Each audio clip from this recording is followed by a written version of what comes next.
ドラマ、どうも、こんちゃんです。はい、この背景を見て一目瞭然かと思いますが、今、日本にいます。本来であれば、今頃、以前お話しした商工市で新しい生活を始めていたはずなんですけども、中国に渡航するのは早くても来月の頭ぐらいになりそうです。で、今回は皆さんに近況報告と、あと以前生活していた部屋の様子っていうのをちょっと紹介しようと思ってます。今回帰国する前は湖北省の恩施というところで生活していましたけども、動画を整理していたら恩施の部屋を撮影していたことに気づいて、それをねちょっと皆さんにこの約2年こんな部屋で生活してたんだっていうのを紹介するのと、最近面白いことがあったのでそれを皆さんにお伝えしようと思ってます。まずね、恩施でどんなところで生活してたかっていうのをこちらご覧ください。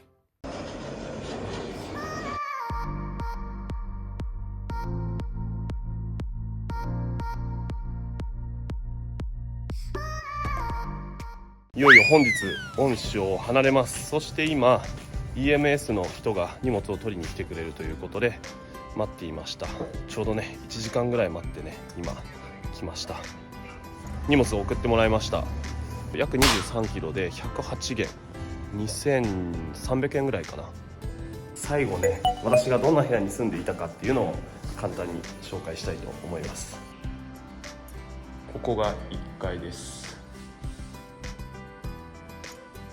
私が住んでいるのは寮で4階建てとなってます。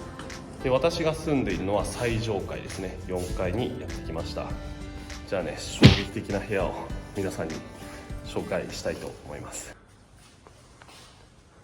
408号室。ここがリビングとなってます。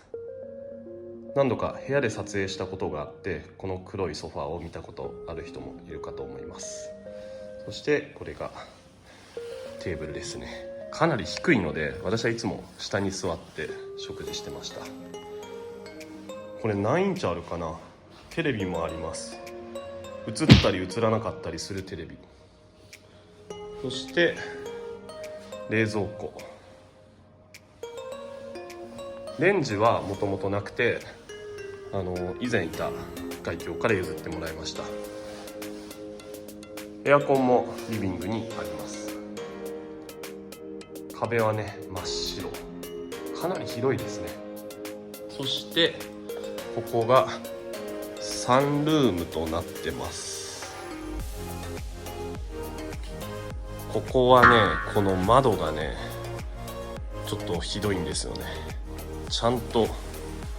閉まってないという。冬は隙間風入ってくるし、夏はね虫がたくさん入ってきたのでもう止めるしかなかったです。洗濯機もあります。そして中国の部屋でよく見られるのはこのラーシュ1ですね。湯沸かし器。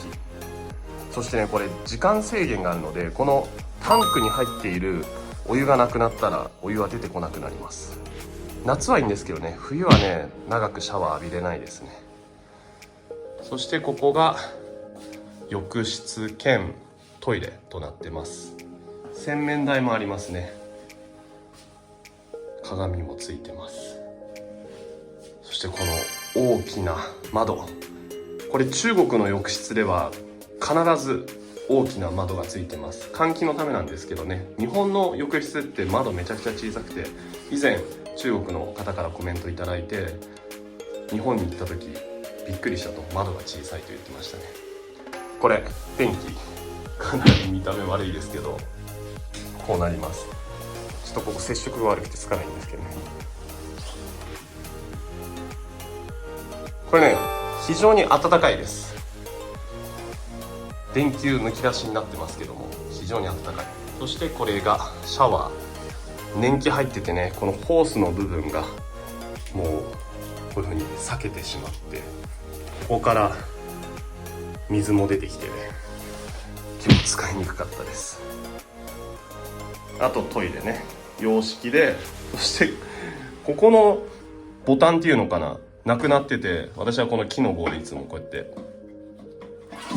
押してました。部屋の環境はあまり良くないんですけども、何よりも広いってとこですね。こちらがリビングで、私がいるところがサンルーム、そしてキッチンがこちらにあります。キッチンもなかなかね、年季入ってます。このカビだらけの換気扇、そしてね、つけるとね、ものすごい音がします。中国ではね、料理するとき結構油使うので、換気扇が2つついてるということでしょう。ちょっと汚いですけど、ここでね、よく料理してました。ここがシンクで、お湯は出ないです。ですから洗い物するとき、特に冬はね、向こうの浴室で洗い物してました。もう見えた方いると思うんですけども、もう一つ部屋があります。寝室ですね。最後寝室を紹介したいと思います。寝室もね、広いですよ。こちらです。めちゃくちゃ広い。何畳ぐらいあるだろう。何平米か分かればいいんですけどね、ちょっと何平米か分からなくて、かなり広いです。寝室にもエアコンがついてます。この部屋のエアコンはかなり効きが悪かったです。多分ツッコミどころ満載の部屋になってるかと思います。部屋の間取りはリビングと寝室が一つずつ、そしてキッチンと浴室が独立していると。ここに住む前はもう一つ別の部屋で住んでました。なぜ引っ越したか部屋を変えたかというと、雨漏りがめちゃくちゃひどくて、もう住める状況じゃなかったんですよ。私が今住んでいたのはこちらの401です。まあね、温室生活約2年終えて、今日1月6日温室を離れることになりました。この建物の外観を見るだけで部屋がどんな感じかっていうのは想像できるかもしれないです。あんな部屋でね、約2年生活してました。あんな部屋ってちょっと言い方悪いですけども、ほんとね、部屋の問題はたくさんありましたね。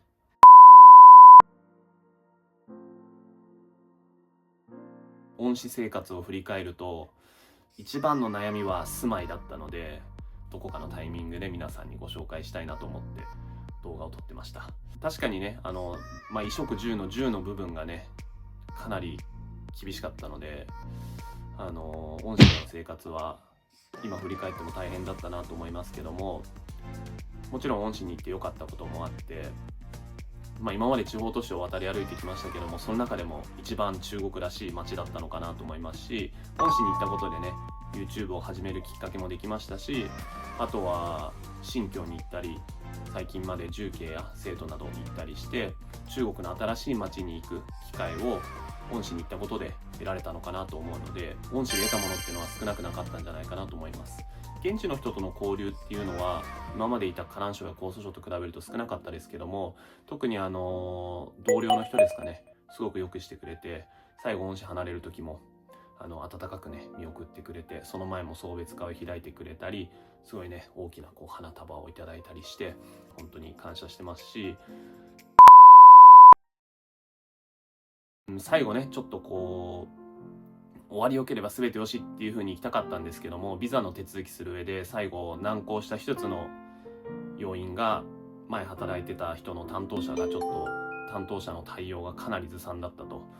中国ではありそうなことなんですけども、